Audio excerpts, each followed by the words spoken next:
Hey, what is up, YouTube? Welcome back to the channel. Brian98 Kid.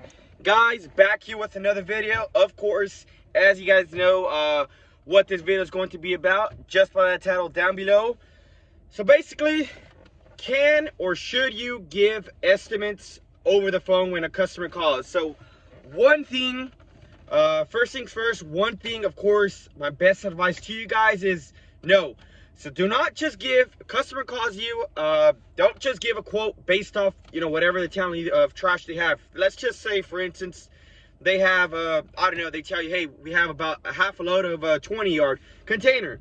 Don't go based off that. The reason I say is because learning lesson on my end, I've done it before, and no bueno. It's a loss of my end, of course, and of course, it's a learning lesson on my end, and that's why I'm advising you guys not to do it. So one thing I can say is, ask for pictures. So if you guys do not want to go out there, of course, in person and physically see it with your own eyes, the trash, which honestly is the better route. That way, of course, you don't, one, waste your time, two, your fuel, so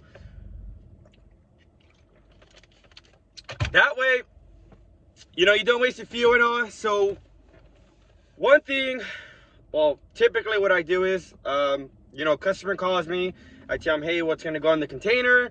How long do you want to rent it out for? Or do you want me to go out with my crew and physically haul it off? Of course, I always give them two different options. Either or works for me. Anyway, so for instance, if they want to haul the trash out, typically what I do is I ask for pictures. And not only one picture, I ask for maybe about 3 or 4 pictures of different angles. That way, I could, of course, be aware of what exactly is going to be getting tossed into the container. So, of course, look out for those heavy items. Now, I'm talking concrete, brick, sheetrock, anything that is heavy, you got to be extra aware of. The reason I say it is because, the heavier your load is, the more you're going to be spending. So be aware of that. Of course, I've said in plenty of my videos, set a ton limit. If it goes over 3 tons, charge a surcharge. Typically, what I charge is $80 a surcharge after 3 tons, after going over 3 tons. So, typically what I do advise, whenever I do tell my clients, hey, over 3 tons, there's a surcharge to it, they kind of get scared of it, which is, I guess, in a way scary, but not scary. The reason I say is because 3 tons, guys, as we all know, it's a lot of weight. It's 6,000 pounds. So 6,000 pounds of debris, that's tons of weight, so you can add a lot. The only thing, that would, of course, make it surpass, 3 tons is, heavy items. Like I said, brick, concrete, sheetrock, tile, etc. Just be aware of that. Other than that, my guys, there's nothing to worry about as far as furniture. Of course, you got your mattress and box springs that you do got to charge a little small extra fee for it. If, of course, if your transfer stations don't charge a surcharge for it, then, disregard the surcharge and don't charge them an extra a fee for that, But of course, as in the state of Georgia, they do charge extra for it. So of course, I got to bill the customers for it.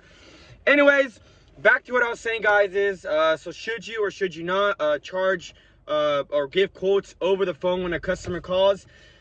I would say no, not just over the phone, but of course, after they send over messages, after they send over pictures, should I say, yes. People, of course, other people running a junk hauling business might do it different than I do. They might want to go out and, of course, physically see the trash themselves. But again, how I do it, I just go based off pictures. And honestly, I mean, that helps me just like that, So yes, I do charge. I do give quotes over the phone. Only thing is, I do ask for 3 to 4 pictures at least, very most, different angles. That way I see, what exactly is going inside, just like I said. Yeah, guys, so on your guys' end, that's totally up to you. But coming from experience, I've worked in the trash industry. As you guys know, when I first started my YouTube channel, I was working in the trash industry. I worked for my brother for about 5 years, give or take. And, before I even started my junk hauling business and landscaping business, I've had that experience. So, I've learned a lot from there, and that's why, I could just give quotes off pictures, As far as the renting side, I mean, if someone calls me, I'll give them a quote there and then. There's nothing to honestly ask for pictures of, Typically, as far as renting, I just ask what exactly will be going inside the container. and I give them a 1 week rental. Hey, if you need it, you know, less than a week, of course, then, you know, give me a shout and I'll pick it up sooner. Anyways, guys, I hope this video helps any of you guys, you know, upcoming junk hauling business owners or the ones that are just starting up. Of course, you know, if you guys have any questions down the road, feel free to, you know, drop a comment or even personally email me. You know, I'll be more than welcome to answer any of you guys' questions, you know.